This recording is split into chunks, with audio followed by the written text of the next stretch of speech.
मित्रांनो, तुमच्या आजूबाजूला किंवा तुमच्या घरामध्ये अशी कोणी व्यक्ती आहे का की जी व्यक्ती खरं तर मनाने खूप प्रेमळ आहे, पण समहाऊ बोलताना खूप चिडचिड करते किंवा उगीचच टोचून बोलते.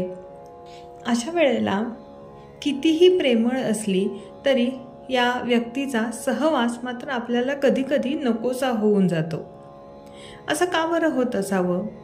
आपल्याला जरी माहीत असलं की समोरची व्यक्ती तुमची अतिशय काळजी घेते किंवा तुमच्यावर प्रेम करते, पण तरीसुद्धा बोलण्यातली सततची कटुता किंवा टोमणे हे मात्र आपल्याला नकोसे होतात.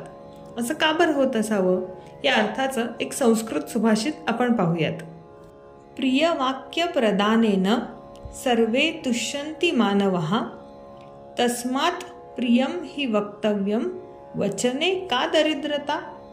प्रिय वाक्य प्रदानेन, प्रिय वाक्य म्हणजे गोड बोलणं हे सर्वांनाच आवडतं. सर्वे तुष्यन्ति मानवः, तुष्यन्ति म्हणजे आवडतं.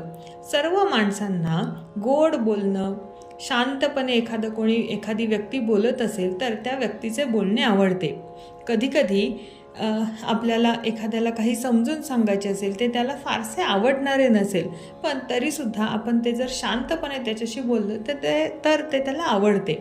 प्राण्यांनासुद्धा आपण गोड बोललो त्यांच्याशी तर पाळीव प्राणी अत्यंत आनंदित होतात.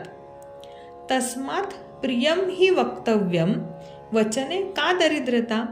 आणि म्हणून नेहमी गोड बोलावं, नेहमी प्रिय बोलावं. वचने का दरिद्रता. असं गोड बोलल्याने आपला काहीही तोटा होत नाही. मग गोड बोलण्यात कंजूसी कशाला, असे सुभाषितकाराला या सुभाषितामध्ये म्हणायचे आहे. त्यामुळे इथून पुढे शक्य असल्यास शक्य त्या ठिकाणी आपण गोड बोलण्याचा नक्की प्रयत्न करूयात.